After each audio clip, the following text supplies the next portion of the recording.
time to explore the world of JDM, where big exhausts and high revving engines are a given. JDM stands for Japanese Domestic Market, which gave birth to the loud and rowdy cars that rarely fly by today. When they do, it's impossible to look away. I'm Jamie, and this is my 1996 Toyota Supra. I've had it for about 8 years now, and absolutely loving every moment of it still. These have got the famous 2JZ engine. These engines are renowned for holding a lot of power. They can make up to 700-800 horsepower before you need to start changing pieces. So just with the right turbo and inlet, intercooler setup, you can make crazy power really, especially for the time period. Nothing else was able to really do that. The reason the Supra is, I think, iconic, a lot of it's to do with Fast and Furious. We've all seen that same orange Supra on the screens, and especially for people my age who were 9, 10 at that time when that film came out, it was a big influence on us. Nowadays, this is kind of one of the JDM halo cars, shall we say. So you've got cars like the Supra, the Skyline GTRs, RX7s, those sort of things are all sort of the top tier cars. In terms of on an emotional level, you do get a lot of attention with it. You get a lot of people giving you thumbs up and smiling, and you turn people's heads, so that's good to see. But there is the other side of that, where you get a lot of people in modern cars trying to race you because they see a Supra and everybody's got something to prove. But for the most part, you just ignore those sort of things.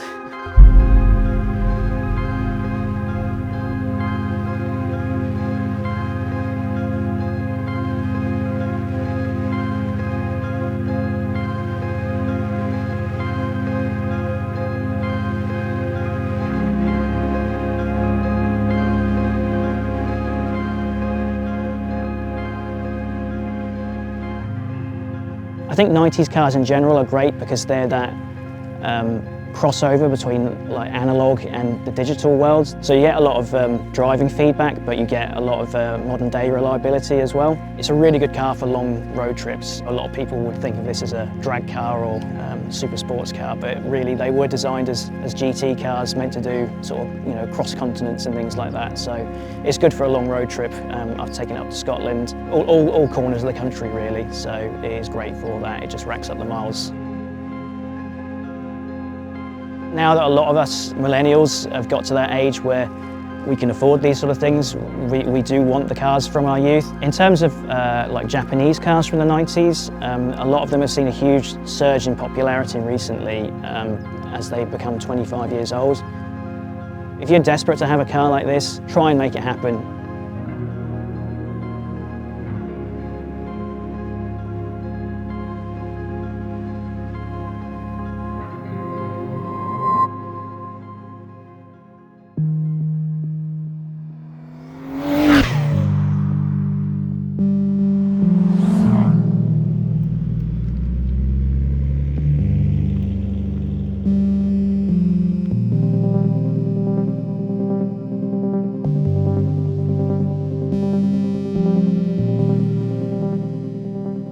After chatting to Jamie, we jumped in a Nissan R32 GTST and made our way up to Scotland, where we met Stephen and his awesome Mazda RX7.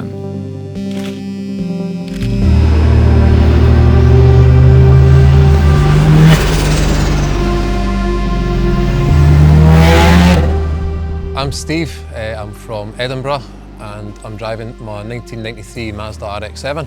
I kind of grew up with Fast and Furious when I became a teenager, Gran Turismo obviously as a younger child when that came out on the PlayStation, and just max power culture and everything from the late 90s, early 2000s. Seeing the Fast and Furious and seeing the RX7 in the first film, and Gran Turismo, these weird and wonderful Japanese cars you'd never seen before, always just kind of caught my eye. When I was a teenager doing work experience through school, I was at a Japanese car importers, and one night they took me home in an FD RX7, and that experience I can still remember clear as anything to this day.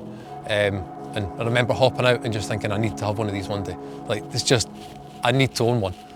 If I had one of these at 18, I'd have probably spun it, crashed it, I'd have done something. So I'm kind of glad that I'm now in my 30s. I've slightly matured.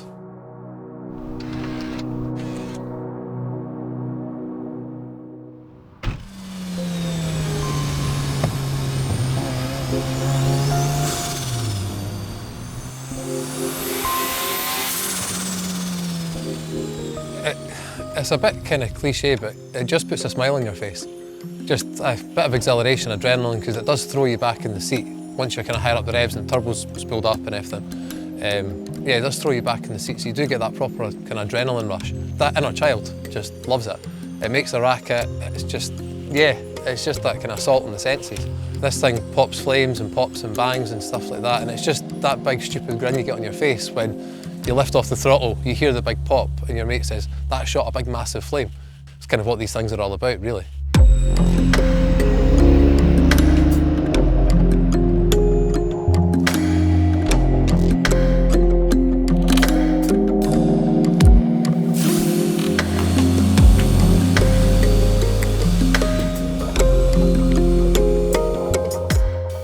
It's just that inner child. I really can't explain it any better than that. You'll never see anything like this ever again.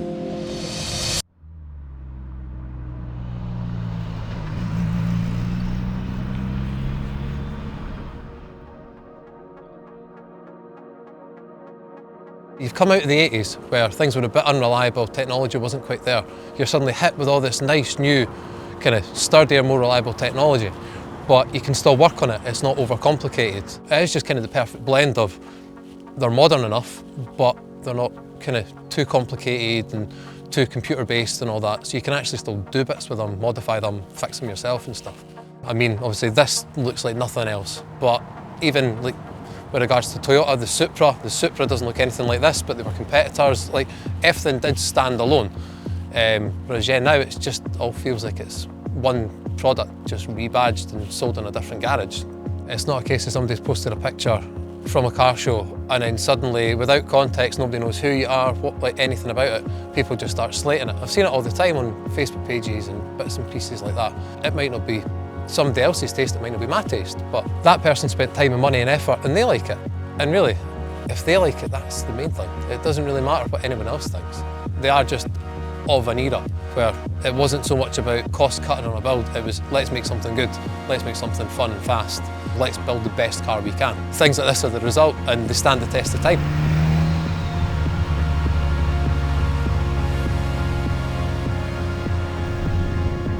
If you've made it this far, you love the 90s JDM scene just as much as we do. Let us know in the comments where your love began. Was it Fast and Furious, a bedroom poster, maybe your coolest Hot Wheels car?